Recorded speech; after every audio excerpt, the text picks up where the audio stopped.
Hey, welcome to the Energy Question with David Blackmon. I'm your host, David Blackmon, and my very special guest today is Andrew Dittmar, a director at Enverus, a guy who I've talked to many times before. And we're going to be talking about mergers and acquisitions in the energy space. Andrew, how you doing today? Doing great, David. Happy to be here and always happy to be talking a little upstream M&A.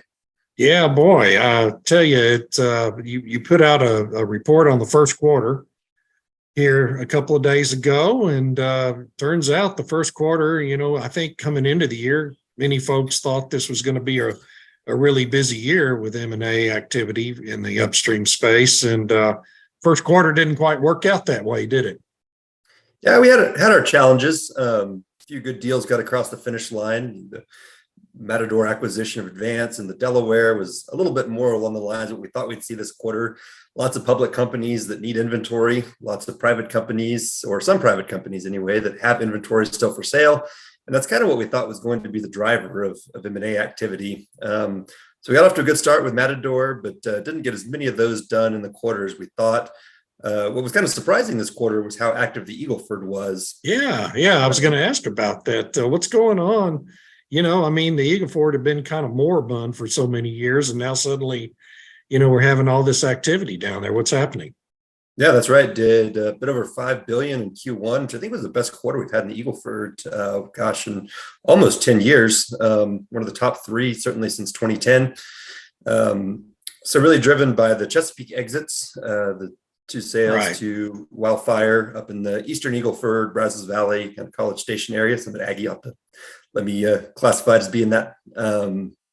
And then the Ineos sale of the more traditional South Texas assets, as well as the Baytex stepping in to buy a Ranger. So, in our view, the Eagle Ford is a good place for people to be shopping for deals where you want to buy essentially for the value of the existing production. So these deals are transacting at PDP, PV10, we would say, or even a discount rate higher than 10%. So as the discount rate goes up, the deal value goes down. And we're seeing these deals align with like a PV15 discount on current production. So you're buying just for the value of current production, but you're still getting some incremental inventory along for free. There's some lower Eagle Ford, which is kind of the primary target in the play, running room left. And then our analyst team's been excited about what's going on with the Austin Chalk, particularly over in the western part of the play, some of the Dimmitt and Webb County stuff. So in terms of a value proposition, I think Eagle Ford is in an attractive spot. I think buying PDP is an interesting strategy for some of these companies that are outside sort of your mainline Diamondbacks and Pioneers of the world. So smaller companies, international buyers, private companies.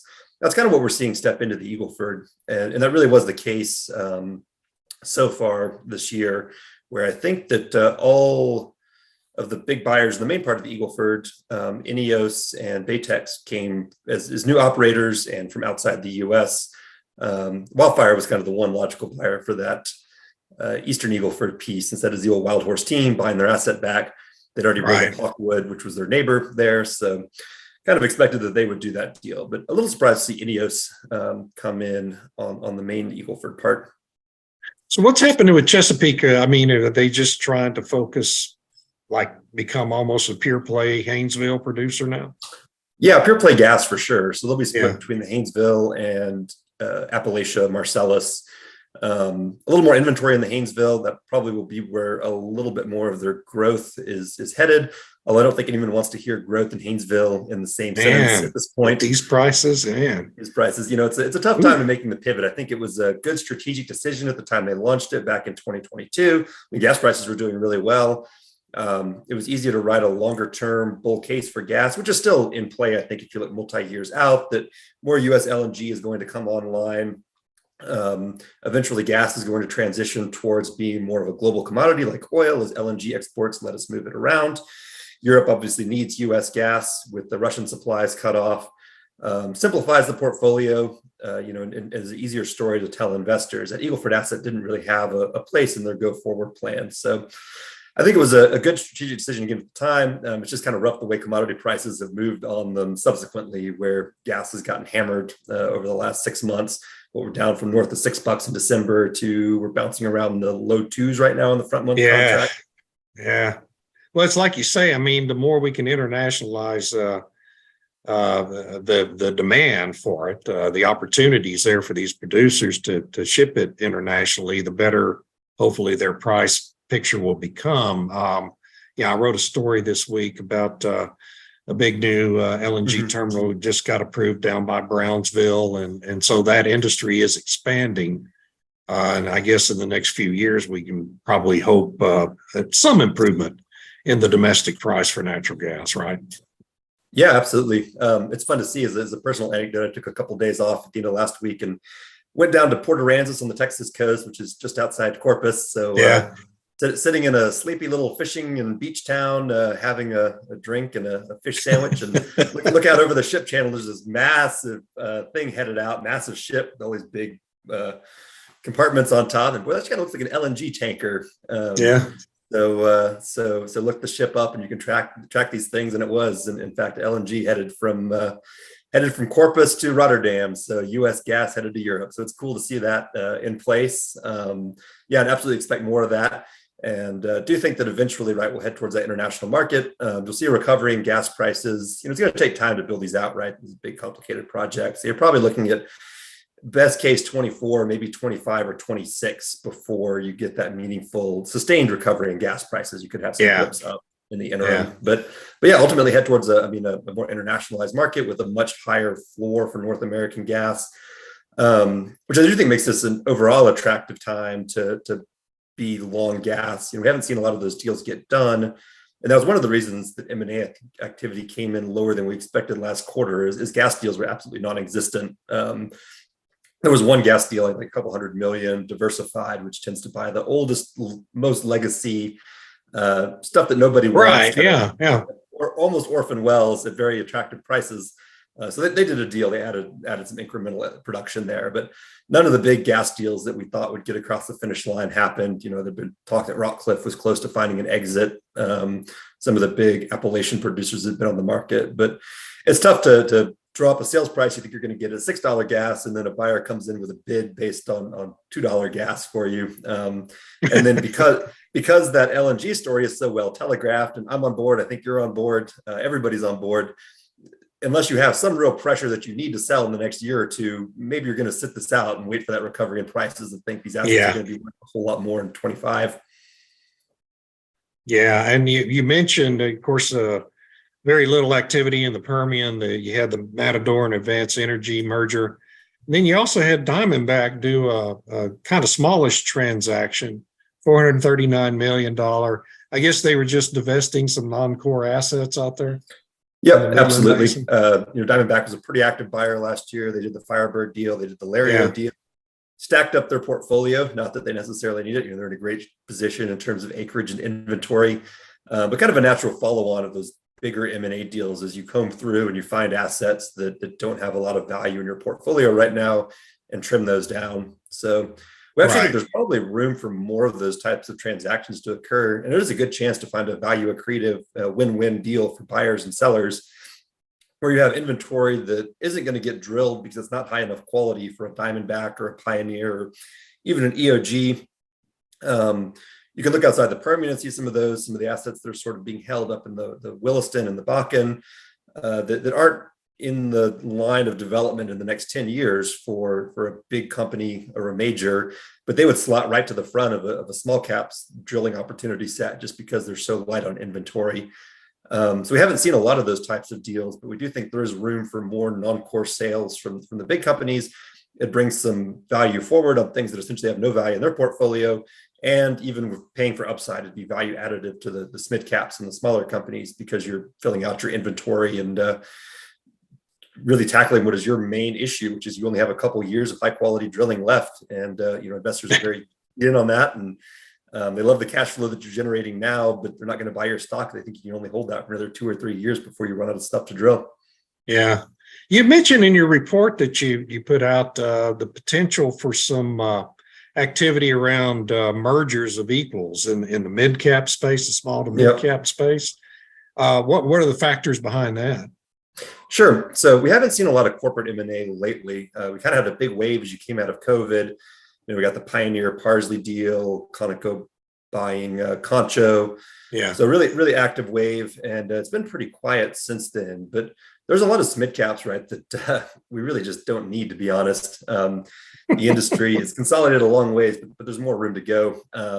And just the typical right value you're going to find in these kind of mergers, you get increased scale, you have a larger float, you have some synergies in terms of cutting operational costs. You're able to run even leaner, which this industry has done a good job of doing, but there's always room for improvement on. Right.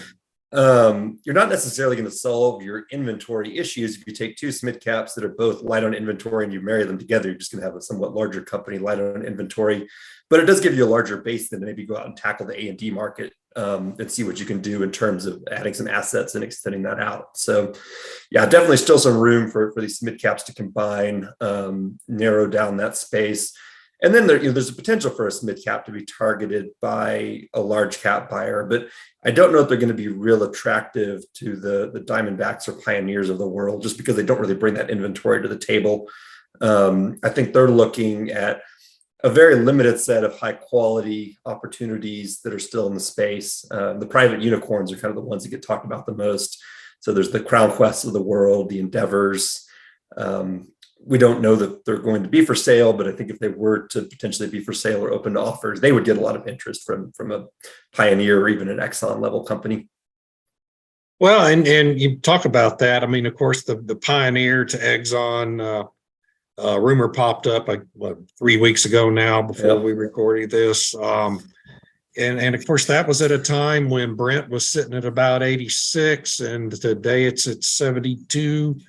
And, WTI was about 80 and now it's 68. And I just kind of wonder, as you look to potential deals like that between two really big companies, how does this, kind of dramatic drop in the price with a difficult economic outlook now, how does that impact you, do you think, in terms of potential for those kinds of big deals being made?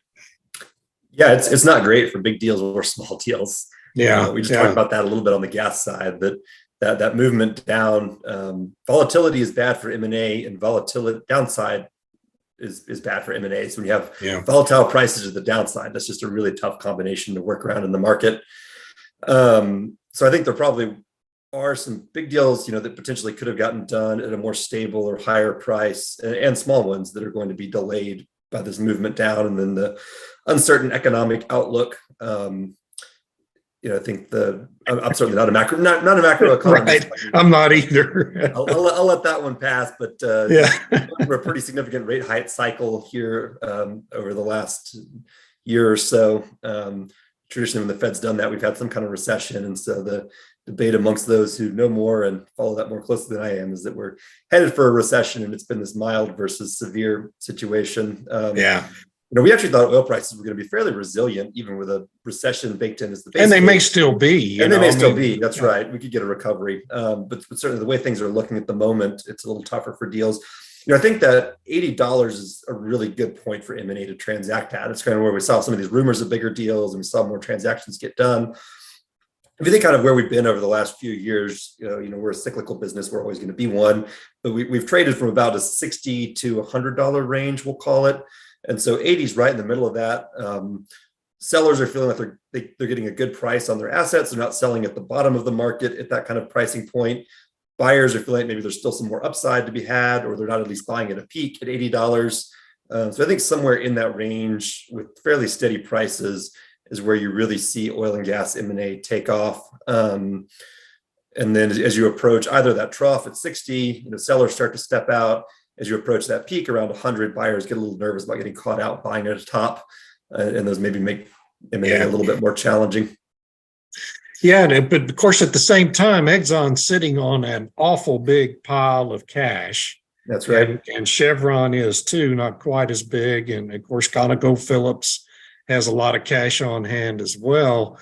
So, I mean, these potential buyers are very well positioned right now to do some acquisitions to build that inventory. And I've just got to believe the pressure's kind of building up on them to do something with all this cash, right? Yeah, absolutely. I mean, Exxon and Chevron, these are companies that think in decades. a 6 month sell off in oil prices isn't going to phase them. So I think it's just a matter of picking your spot. Again, sellers being willing to transact at these price points, coming to deal terms, and then just making the transaction work. But I absolutely agree that these companies are looking globally at what is your opportunity set. It's getting tougher and tougher, right, to source like global hydrocarbons.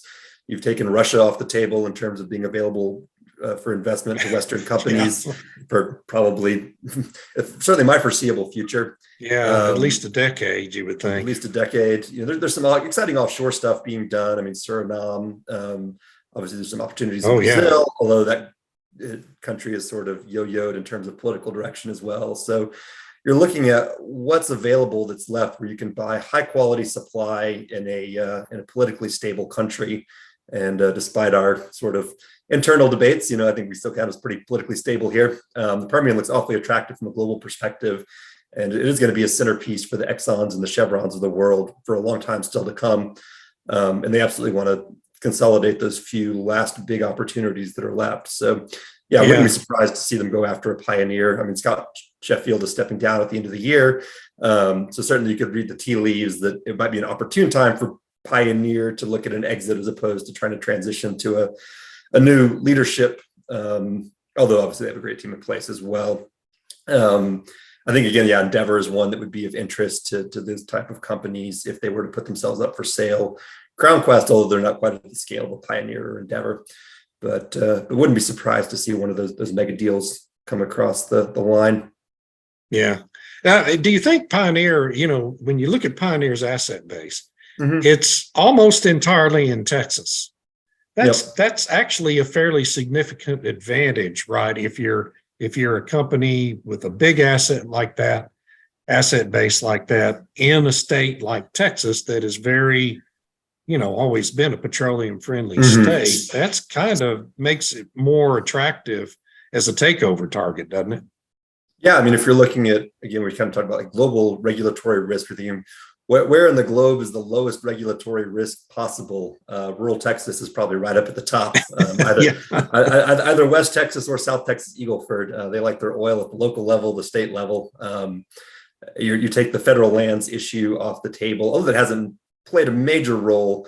Obviously, that still exists in the back of your mind that there could be some change in regulations. You're subject to whatever the latest administration in Washington is. And Pioneer's position is pretty astounding and hard to replicate. I mean, I think they have around 9,000 net locations in the Midland. Yeah, it's wild, So again, they throw out an Endeavor, which is a great company, but they're much, I'm going to say like 50% or something of that.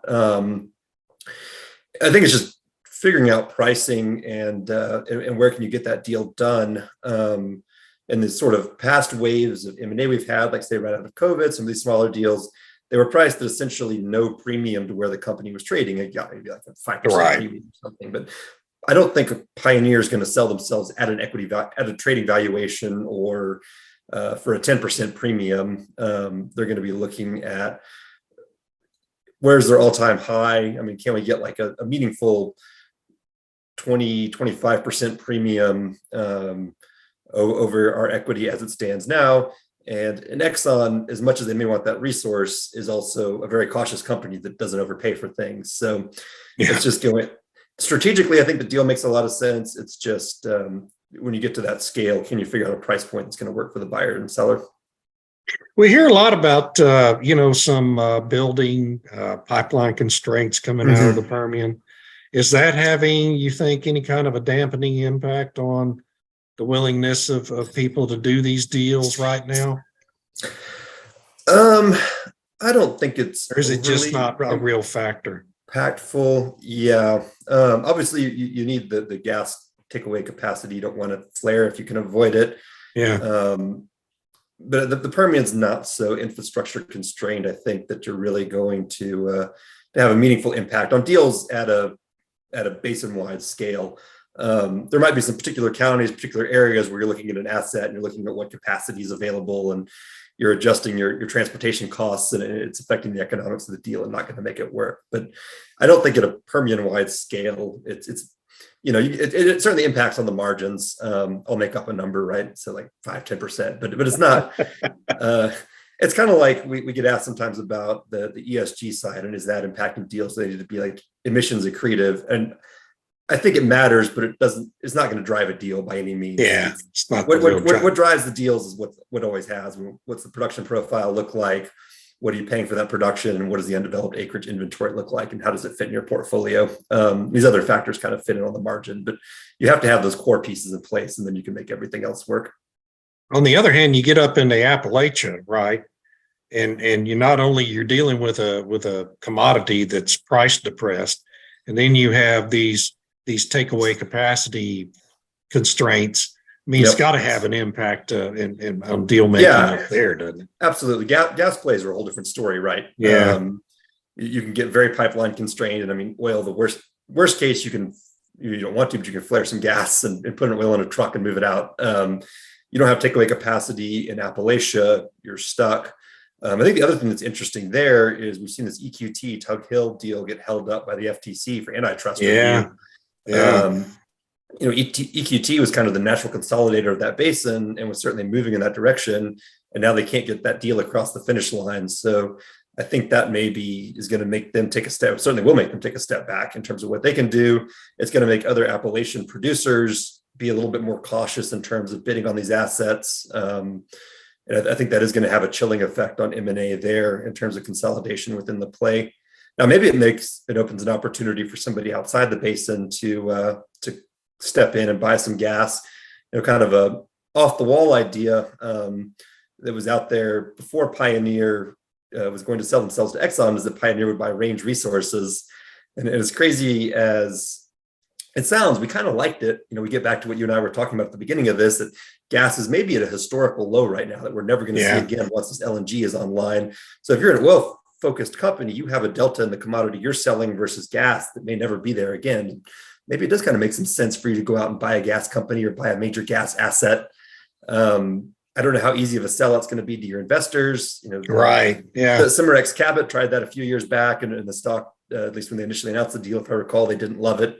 But Cabot also was fairly light on inventory, and there were some kind of asset-specific issues there. So, from a very macro, large level, multi-year perspective, if the companies within Appalachia can't consolidate these assets because FTC is going to stop them from owning too much, maybe if you're an inventory constrained mid-cap oil producer in the Permian and you can't afford to go add more Permian locations, you just kind of pull a wild card and go buy some gas. You can get a cheap route now. Well, it would certainly be a change in direction, wouldn't it? After you became a pure play, That's right. I root for these kind of off the wall deals because it gives me something interesting to write about. Yeah, it's not my company that's on the line. We mentioned Diamondback a little earlier with the smallish deal they did, and I mean, over the years, you see a company divesting their non-core assets like that, and you think, oh, well, maybe they're setting themselves up to be as a takeover target. Diamondback is an amazing success story as far as I'm concerned. And Travis Stice is an old Burlington Resources guy like me. I've just been really gratified to watch how well he's done out there with that company. But I mean, do you think that Diamondback could be a potential merger target here for one of the super majors here in the coming years? Yeah, if I was to buy Diamondback, I'd only do it with the rider in there that Stice and the team has to stay on board and take over my Permian assets too. So I think maybe it makes sense in that way if you get the management team with it, but I wouldn't want to see Diamondback. Well, Exxon's done that before, Yeah, that's right. XTO was kind of along those lines, right? Where they handed them. So that would definitely be one way, right? Like you're struggling your operations, not calling particular names that are, but struggling your operations in the Permian. If you could get the Diamondback assets and that team, which, like you said, just does an absolutely phenomenal job, you could certainly do something like that. But yeah, I would put Diamondback fairly low, probably on the list of potential acquisition targets, just because of how great that team does, how much confidence they rightly have, how good their assets are. I mean, if Exxon or Chevron knocks on your door and offers you just a huge pile of money, you do what's best for shareholders. But I'd like to see Diamondback continue to consolidate the basin and be a major player going forward. A bit like Permian Resources over on the Delaware side. They're a smaller company. real young management team that came up through Colgate. They got a hold of a public company when they did the reverse merger with Centennial, but had a fantastic quarter last quarter, really hitting on all cylinders in terms of operations. Another one that we'd like to see potentially continue to be an acquirer and roll up more of that basin and put more assets under their control just in terms of being an efficient developer and doing a good job. So I talked to a fella, I interviewed him. Oh gosh, I'm going to forget his name now. He's the CEO at Civitas Resources up there in the DJ Basin. Mm-hmm. And he, his line, this was 3 years ago, and he said, as I look out in the future, I would like to see a situation where there's only a dozen or so shale operators in the United States. I mean, he's talking about consolidation to that level. With antitrust laws, though, I just wonder if that's even possible, particularly in the current environment with the current administration in place. I'm not sure you can get consolidated that much, can you? Yeah, it's a great question. I don't have an answer to it. I don't think anyone really does outside of the FTC, and they're not going to tell you. They don't. Really No, I don't think they are. Yeah, they'll know it when they see it. I agree with the sentiment, right? That's kind of what you and I were talking about earlier, that we just don't need as many mid caps as we have right now. These companies need to consolidate within each other, potentially consolidate with some of the large caps. And I think that ties back to what we're talking about with Exxon potentially going after a pioneer level company that at the end of the day, I mean, shale came online. It was this fantastic new resource. As any new business is, when it's first comes out, you have lots of teams looking to exploit it, figuring it out, spawns a whole raft of small companies, just like say the internet did in the 1990s. As it matures, you shift more towards a cash flow model where we're at now, and it slowly consolidates into the largest and best managed operators and companies. So I think oil and gas, sometime out, called late 2020s, is going to look a lot more like it did pre-shale than what we're used to over the last decade or so, where you have a handful of big companies that control most of the core resource, control things like the Permian, the Haynesville, Appalachia, to the extent that antitrust will let them do that.